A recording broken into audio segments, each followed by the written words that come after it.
All right, dudes, real quick. I haven't really done a video on this particular dynamic as I sit on this bench extremely uncomfortably because my tripod doesn't go high enough and the lighting's terrible. Anyway, besides the point. We're gonna be talking about Curveball. Something that I found that potentially could help some guys is ring finger and the influence that it has on, the popping effect of a curveball. So let's provide some context. Before I came out here to winter ball, I was throwing this guy right here. So I was throwing this spike. I was putting the index finger spike in front of this seam. I was putting my middle finger, kind of hooking it, having something to pull down here. And then everything else was kind of just gently placed while my thumb was actually pressing up on this seam right here. So that's the grip, spike grip.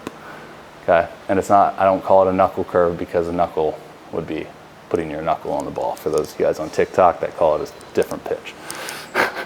So what was happening was, although I found a way, to induce a higher velocity within the pitch, what was happening was when I'd come into release, you can see with my middle or my ring finger positioning there, that it was kind of getting stuck. Okay, so it was kind of getting to the point where it'd have to like hop over that ring finger just a little bit. That would induce more of a pop, right? And if you're understanding of how a hitter would operate, they're kind of picking out a tunnel. When a pitcher's pitching, they're picking out a specific tunnel of all of his particular pitches coming out. And the reason why we don't want to pop is because the pop looks like just a totally different pitch, and with the curveball it's usually a lower speed, so you have time to kind of adjust to that. I'm going to change this to right here so I can be a little bit lower. I think that works perfect. Okay, so let's zoom in just a little bit.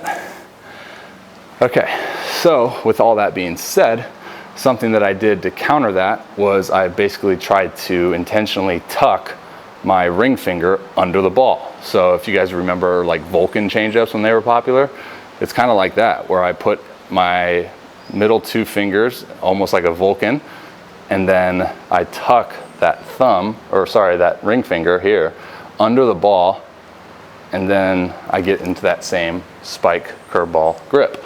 So now when I throw this pitch, let's get this on the focus piece. So now when I throw this pitch, you can see with the ring finger now under the ball, it doesn't have to pop. It can just kind of come off that middle finger like this. It doesn't have to kind of go over it as it was before. So now the only tough part was I'd be getting into games and I was almost having to preset this particular grip, right? Because kind of like, a splitter. So where if I'm coming set and I'm like this and I get my sign and I got to get to that ball, it's kind of hard to get to that point in which you feel comfortable with it. But ever since I made this move of almost tucking the ring finger under the ball, I found higher spin efficiency with this pitch, higher velocity, and higher vertical movement, which is the amount of drop. I threw a curveball the other day. Granted, it was in the dirt, but I threw it at 79 miles an hour. And 3 months ago, I couldn't throw a curveball over 69 miles an hour. So that part of it is freaking dope. But that's what I got. You can find that grip any way which is comfort, presetting it to where you actually split like a Vulcan and then place it, right? Or you can just like grip that curveball and then pull that ring finger and pinky under the ball. But it's gonna feel super uncomfortable at first, and it's gonna feel like it's gonna wanna pop and go that way, but you gotta trust the grip the entire way through, because what happens is you mentally feel uncomfortable with it, and therefore you limit the arm speed and all of these components that doesn't really put your hand into the best position as soon as you come to pull it down, right?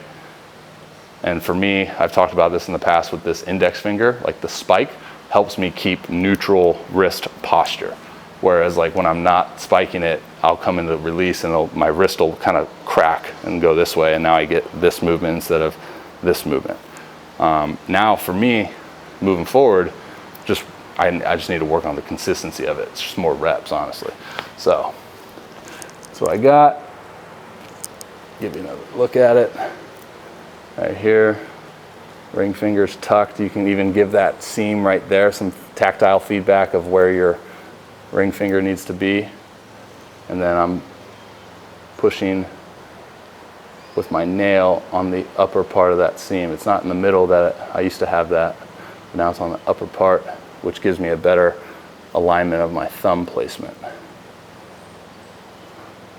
So that's where we're at. And I'll include some clips of me throwing it. And I'd encourage you guys, those curveball throwers, to get more reps on the mound than you do on flat ground. That's something I had to learn the hard way. I've been throwing so many curveballs on flat ground where you have to induce more movement on it because you don't have the slope, right?